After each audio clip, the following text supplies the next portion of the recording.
This is Storybook Radio. Chapter 7. Phoenix pillars into position, face to face with the omniscient. The entity from his dreams has stepped into reality, its form both familiar and alien. Golden light flickers faintly around the edges of its shape, giving it an otherworldly presence. The omniscient's deep-set eyes bore into Phoenix, their gaze unreadable, yet suffused with a sense of knowing. You... Phoenix's voice cracks a tone for the first time in months as disbelief grips him. He struggles to reconcile the impossible. This being, the one he'd envisioned in his darkest hours, stands before him, a construct of his imagination, now flesh and bone. The omniscient smiles, a gesture that sends chills racing down Phoenix's spine. It isn't a friendly expression, it is satisfaction incarnate. The gray theory has been activated, the omniscient says, its voice a smooth amalgamation of tones, as though every word is spoken from a place of infinite wisdom. You have finally made me whole.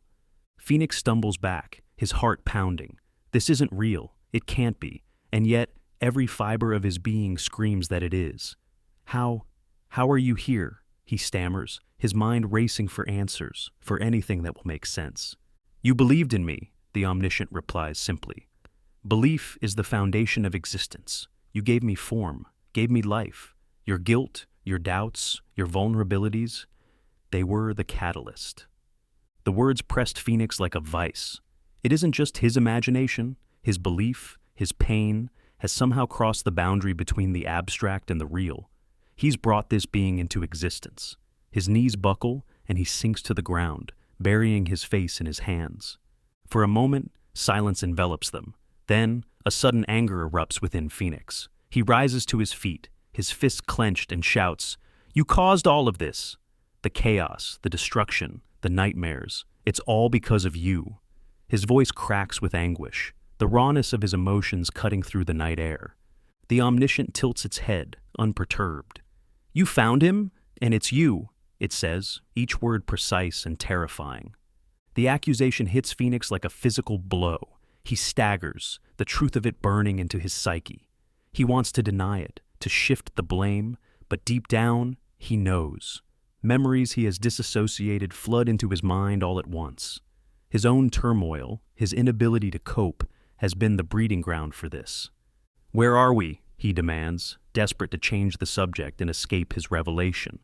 The omniscient gestures around them, and for the first time, Phoenix notices their surroundings. An abandoned, burned-out house looms in the shadows, its charred walls and shattered windows, a testament to past devastation. The air is thick with the scent of ash and decay. This place is familiar, a haunting mirror of his mind, where trauma has left deep, unhealed scars. Phoenix's breath quickens as memories begin to hit like stones in a sack. He turns and sprints to his car, where a primal instinct takes over. He yanks open the trunk in a frantic, before rummaging through its contents. Beneath a pile of ragged clothes and scattered tools, he finds them, canvases and paint. His fingers tremble as he pulls them out, staring at the supplies that had once been his refuge as the artist, him. Art has been his escape, all this time, his way of channeling grief and chaos into something tangible. But now, staring at the blank canvas, he sees the truth. These aren't just tools of expression. They are the instruments that have given birth to the omniscient. Behind him, the omniscient's voice breaks the silence. You always sought to create order from the chaos within you, needing something to blame. But order is fleeting, Phoenix. Chaos is eternal. Phoenix whirls around and begins sweating. The omniscient stands a few paces away, its presence dominating the space. "What do you want?" he demands, his voice hoarse. "To rule," the omniscient replies, its tone matter of fact. "I am no longer bound by the constraints of your mind. The laws of nature are mere suggestions to me. I will shape this world as I see fit." Phoenix's stomach churns. He wants to lash out, to fight, but he feels powerless in the face of the omniscient's calm certainty. The air around them begins to twirl, and suddenly the world transforms. The burned-out house dissolves, replaced by a surreal simulation. The ground beneath Phoenix's feet turns to glass, and the sky above fractures like a shattered mirror.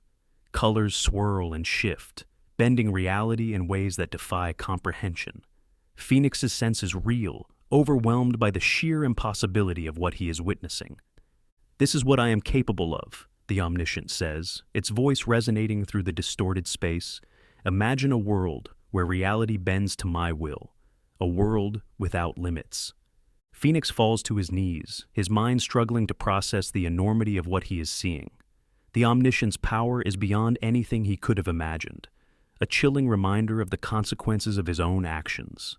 And then, as abruptly as it began, the simulation fades. They are back in the desolate remains of the house. The omniscient turns its gaze to the horizon, its expression unreadable. "This is only the beginning," it says, its voice softer now, almost contemplative. "But for now, I have other matters to attend to." Phoenix's heart races. He wants to stop it, to find a way to undo what has been done, but he feels paralyzed by fear and uncertainty. As the omniscient begins to rise into the air, Phoenix's thoughts turn to Valerie. She deserves to know the truth.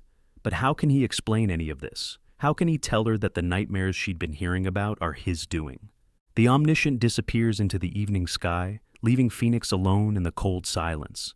The weight of the encounter settles over him, suffocating in its intensity. He leans against his car, his mind filled with questions and doubts. A faint buzz pulls him from his thoughts. He reaches into his pocket and pulls out his phone, the last text from Valerie still appearing on the screen. Phoenix stares at the message, his heart a molded brick. How can he begin to explain what has just happened? What words can possibly convey the truth without sounding insane? He lowers the phone, his hands trembling. The omniscient is free, its power unrestrained, and it is all his fault. For now, all he can do is brace himself for what lies ahead and hope that, somehow, he'll find a way to stop it.